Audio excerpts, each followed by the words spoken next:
주님, 주의 성령께서 우리와 항상 함께 하시니 우리가 기쁠 수도 있고 평안할 수도 있고 주님 안에서 죄를 돌이킬 수도 있고, 그리고 저희의 삶에 잘못된 것들을 또 판단하고 분별할 수도 있습니다.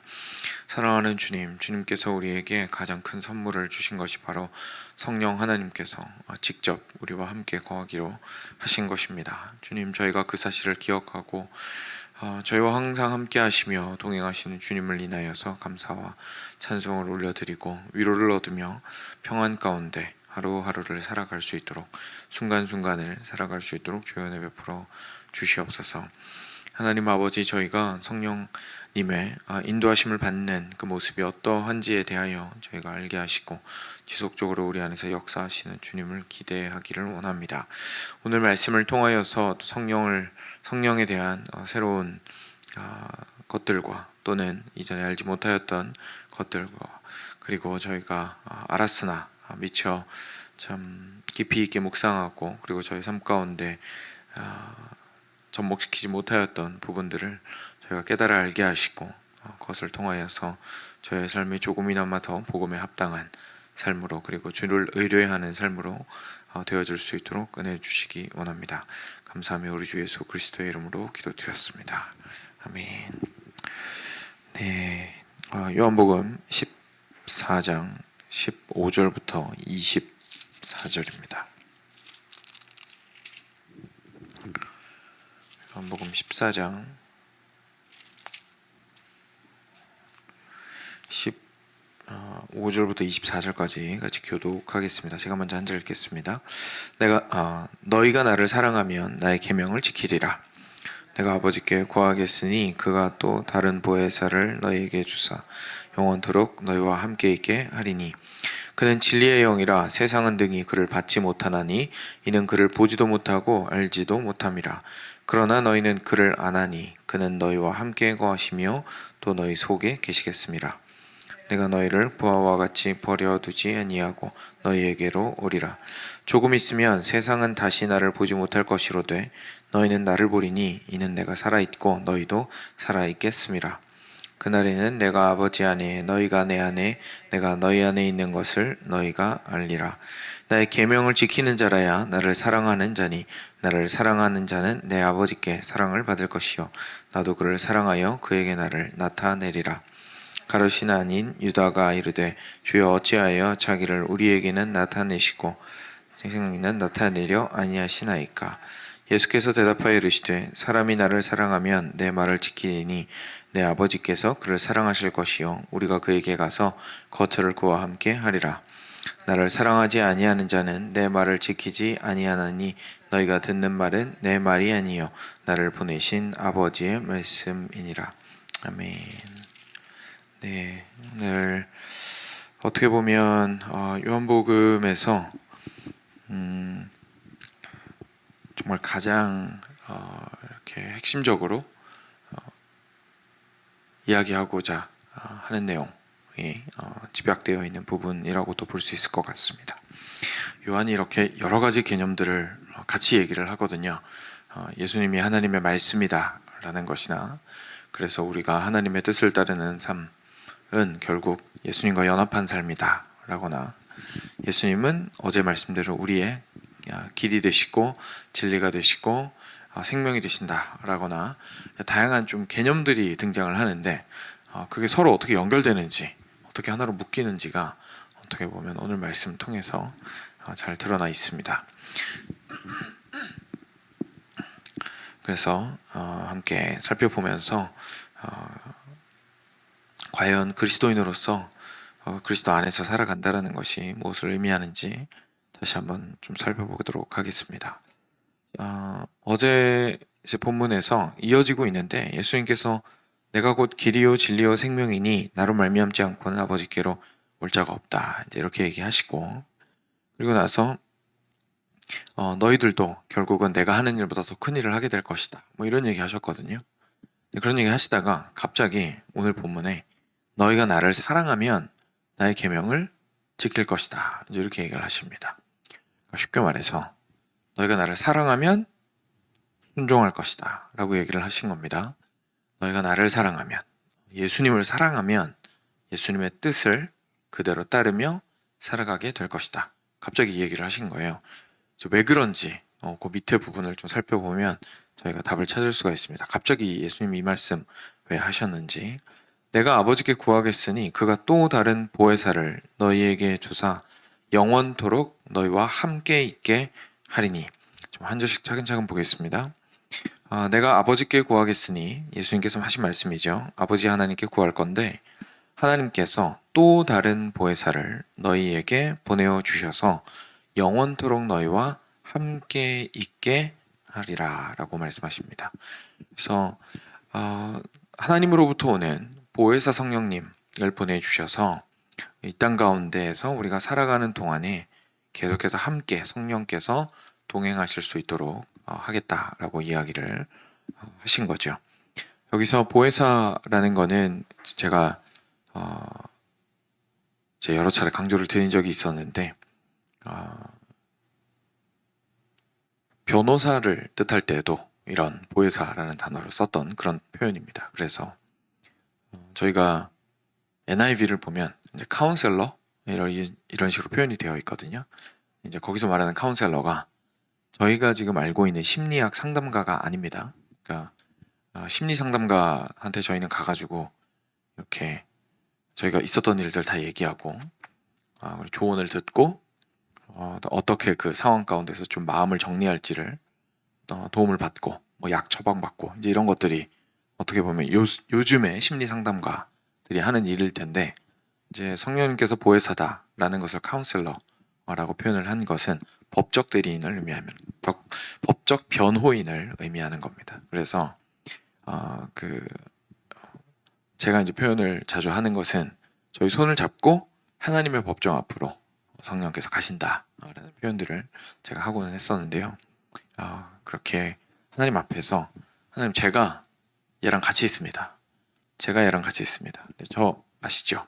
예수님께서 저를 이 친구한테 보내주셔서 함께 하게 하셨고 제가 이 친구랑 같이 있다라는 이 사실 자체가 이 친구가 예수님께 속해 있다는 뜻입니다.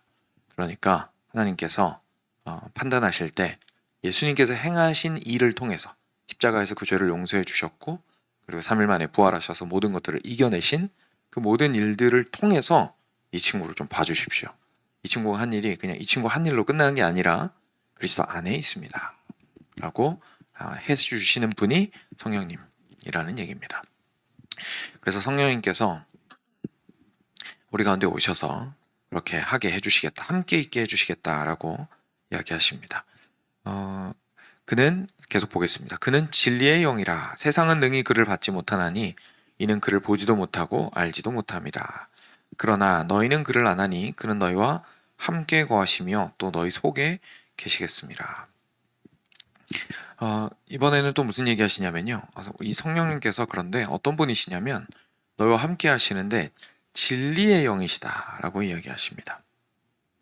그래서 이 성령께서 진리의 영이시기 때문에 아주 쉽게 표현하자면 성령이 있는 사람은 뭘 가진 겁니까? 진리를 가진 게 되는 겁니다. 왜냐하면 진리의 영이시기 때문이죠. 그래서 그 진리의 영이신데 그러다 보니까 세상은 능히 그를 받지 못하고 이는 성령이 누구신지를 그 사람들은 볼 수도 없고 알 수도 없기 때문이다 라고 이야기하십니다. 니고데모가 아마 기억이 나실 겁니다. 니고데모가 어떻게 사람이 다시 날 수 있습니까? 하늘로부터 다시 날 수 있습니까? 물론 이제 니고데모는 엄마 뱃속에 어떻게 들어갔다 다시 나올 수 있습니까? 라는 의미로 질문을 했었는데 이제 예수님께서 그때 대답을 해주셨던 것이 바람이 부는 것처럼, 그죠? 바람이 부는 것처럼 바람이 분다라는 사실은 나뭇가지 흔들리고 이런 거 보면서 알게 되지만 실제로 바람이 어디로 부는지는 알 수가 없다. 사람들은 성령으로 난 사람을 열매로 볼 수는 있지만 실제 성령을 보거나 알 수는 없다. 그렇기 때문에 진리의 영이 오셔도 세상은 그게 뭔지 도저히 알 수가 없다. 하지만 너희들이 그리스도 안에 있다는 것은 결국은 성령께서 너희 안에 오셔서 진리의 영으로서 너희 안에서 역사하신다라는 뜻이다 라고 이야기를 해주시는 겁니다.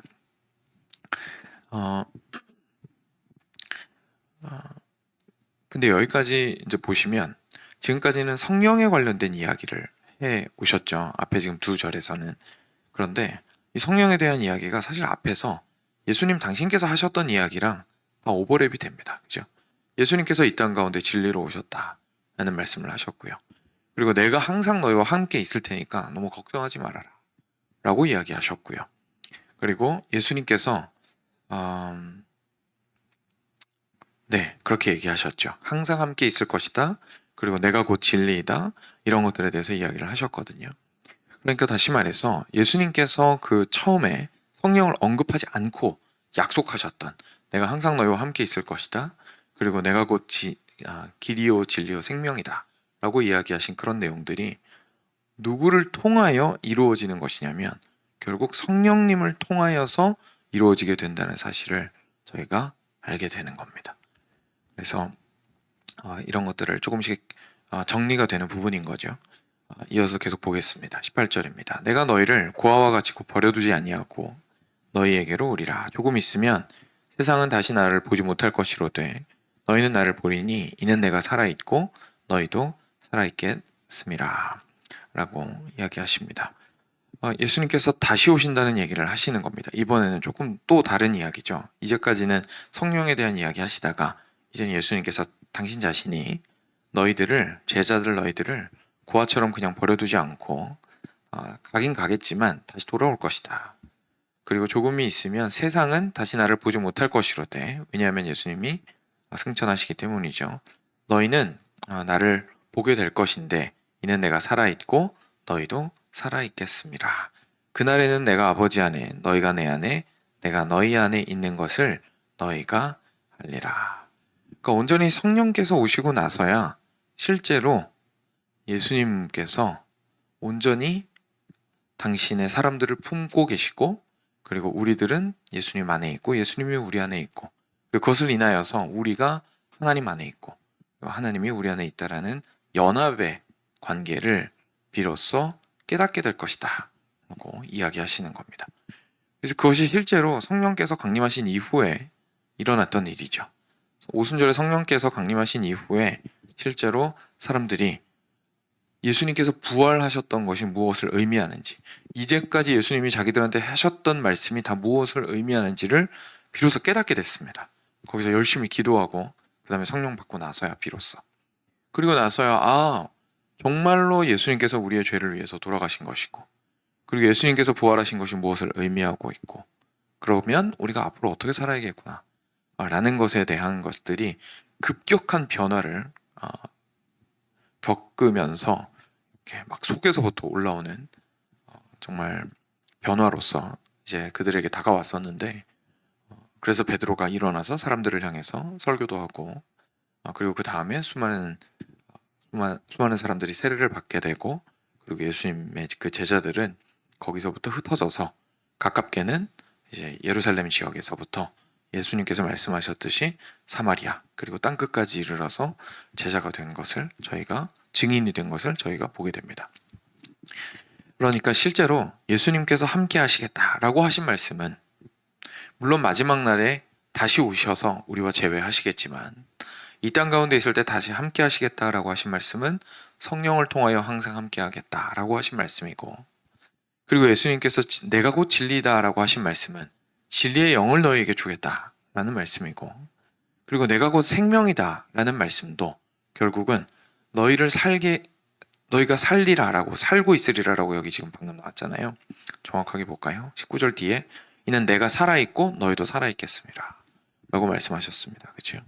그래서 실제로 예수님의 생명을 공유하고 있는 그 사람들로 우리를 계속해서 생명을 주실 것이다 라는 그 말씀은 결국 성령을 통해서 그렇게 하실 것이다 라는 것을 우리한테 말씀해 주시고 있는 겁니다.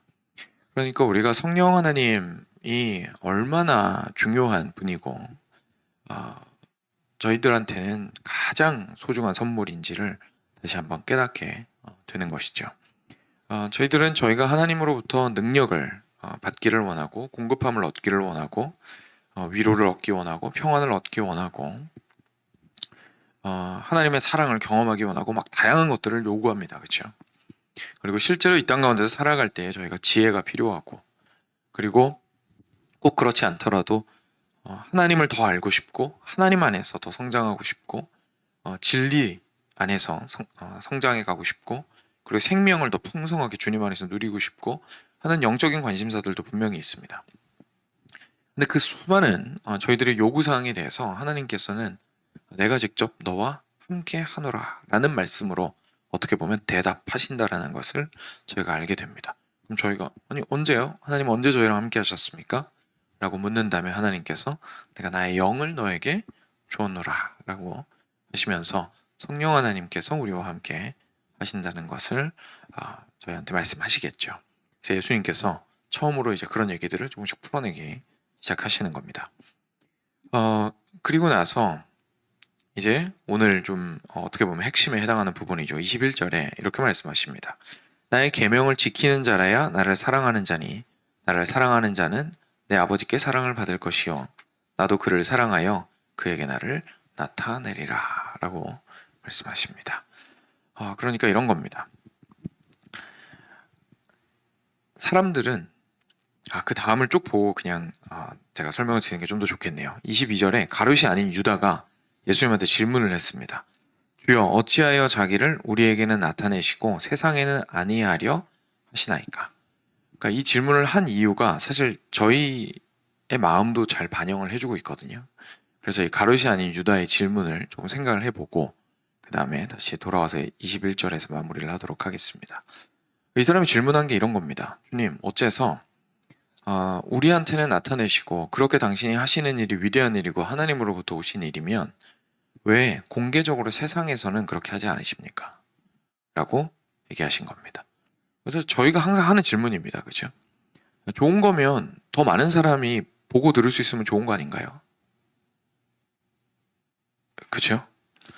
이게 귀한 거면 아무한테나 이렇게 나눠줘야 되는 거 아닌가요? 모든 사람이 누릴 수 있게. 저희들이 하는 질문이랑 사실 똑같습니다. 그런데 이것에 대해서 예수님께서 이렇게 말씀하시는 거죠. 갑자기 사람이 나를 사랑하면 내 말을 지키리니 내 아버지께서 그를 사랑하실 것이요 우리가 그에게 가서 거처를 구하 함께 하리라. 나를 사랑하지 아니하는 자는 내 말을 지키지 아니하나니 너희가 듣는 말은 내 말이 아니요 나를 보내신 아버지의 말씀이니라. 자, 아예 그냥 쐐기를 박으시죠. 이 얘기 왜 하신 걸까요? 아니 공개적으로 드러내지 않으세요 왜? 라고 질문한 사람한테 네가 나를 사랑하면 내 말을 지킬 거야. 그리고 나는 하나님으로부터 왔기 때문에 네가 하나님 말씀 지키고 싶은 삶을 살고 싶으면 내 말을 지켜야 되는 거야. 라는 이야기를 갑자기 왜 하실까요? 예수님께서 이 땅 가운데 오신 이유가 전혀 딴 데 있다는 것을 얘기하고 싶으신 겁니다. 예수님께서는 지금 그 당시 사람들이 또는 우리가 일반적으로 원하는 것처럼 우리의 삶을 윤택하게 해주시는 분으로서 오신 것이 아닙니다. 그러니까 모든 사람들이 다 배고픔을 느낍니다. 이 땅 가운데 배고픔을 느끼지 않는 사람은 아무도 없습니다. 이 땅 가운데 목마름을 느끼지 않는 사람도 아무도 없습니다. 인간으로서 가지고 있는 기본적인 욕구는 모두에게 필요하고 그리고 정도의 차이는 있어도 소중합니다. 그런데 그것들은 그렇기 때문에 모든 사람들에게 필요로서 채워져야 할 겁니다. 그렇죠? 그러니까 배고픔 가운데 있는 이들에게 당연히 구호물자라도 보내서 옆에서 있는 사람들이 나누어서 먹여 살릴 수 있어야겠죠. 그런데 예수님께서 이 땅 가운데 오신 이유는 육신을 배불리기 위해서나 목마르게 하기 위해서, 목마름을 해소하기 위해서 오신 것이 아니라 하나님의 백성들을, 하나님의 나라를 온전히 세우기 위해서 오셨습니다. 그리고 그 시작 테이프를 끊으신 거죠. 그 시작 테이프를 끊으신 겁니다. 완성이 된 건 아니고요. 우리도 지금 완성되어 가는 중에 있는 거죠. 마지막 날에 이제 문을 닫으실 때 완성이 될 겁니다. 근데 하나님의 백성을 예수님께서 부르러 오셨는데 그 하나님의 백성이 어떤 사람이냐는 겁니다. 하나님의 백성은 결국 하나님의 뜻을 따르는 사람들입니다. 왜냐하면 그들은 하나님을 깊이 사랑하는 사람들이기 때문에 그렇습니다. 다시 말해서 예수님께서 부르고자 하는 하나님의 백성들은, 이 땅 가운데 오셔서 부르고자 하는 하나님의 백성들은 그냥 단순하게 그거 하면 천국 들어가는 거죠? 네, 제가 그대로 살겠습니다. 라고 말하는 사람을 찾으시는 게 아니라 정말로 주님과 인격적인 사랑의 관계를 가지고 그분을 깊이 있게 사랑하여서 하나님의 영광을 바라고 하나님의 뜻대로 살아가고자 하는 마음이 가득한 관계를 원하신다는 사실을 저희가 깨닫게 되는 겁니다. 에덴 동산에서 죄가 없을 때에 아담과 하와가 하나님과 함께 거닐었던 것처럼 하나님께서 우리와 원하시는 관계는 단지 당신의 말씀을 순종만 하는 노예 같은 사람이 아니라 온전히 인격적인 관계를 통하여서 그분의 마음을 알고 그분의 뜻을 알아서 깊은 사랑 가운데 그분의 뜻을 따라서 살고자 하는 참 함께 거니는 아담과 하와 같은 삶을 원하셨던 것이죠. 그 일을 위해서 예수님께서 오셨다라는 사실을 예수님이 계속 얘기하고 계신 거고요. 그래서 너희가 하나님의 말씀을 그렇게 따르려고 노력하는데, 율법을 따르고 이렇게 하려고 노력하는데 그 안에 사랑이 전혀 없다는 거예요. 그걸 어떻게 알 수 있냐면, 내가 하나님으로부터 와서 내가 하나님의 말씀을 전하고 있고 실제로 너희의 율법보다 더 중요한 것이 무엇인지를 계속 전달을 해주고 있는데 나는 수용을 안 한다는 거예요. 내가 무슨 일을 하는지 보고 싶어 하지도 않고 내가 하고 있는 얘기는 듣고 싶어 하지도 않아요. 내가 하나님으로부터 와서 하나님께서 어떠한 마음을 가지고 계시며 어떻게 너희를 구원하기 원하시는지를 얘기하고 있는데 너희들은 너희가 무엇을 해야 될지에만 함몰되어 있구나 라고 말씀하시는 거죠. 그래서 하나님과 하나 되고자 하는 그것을 온전히 이루고자 예수님께서 오셨다라는 것을 지금 14장까지 그렇게 저희가 반복적으로 보아왔던 겁니다. 지금 오늘 여기에서 굉장히 선명하게 얘기를 해주고 있으신 거죠. 사랑함으로 하나님의 뜻을 따르는 사람이 되기 위하여 내가 왔노라. 근데 그렇게 하려면 내 말을 따라야 한다. 왜냐하면 내 말과 하나님 말이 같기 때문이다 라고 얘기하시는 겁니다. 근데 거기서 한 단계 더 나아가서 또 얘기하시는 거죠. 그러면 내 말 어떻게 따를래? 어떻게 사랑할래? 그 사람은 그 안에 진리의 영이 거하는 자가 그렇게 할 수 있다 라고 성령의 존재를 우리한테 드러내서 보여주시는 것입니다. 그래서 우리가 이 그림을요, 구원 안에서 꼭 가지고 있어야 합니다.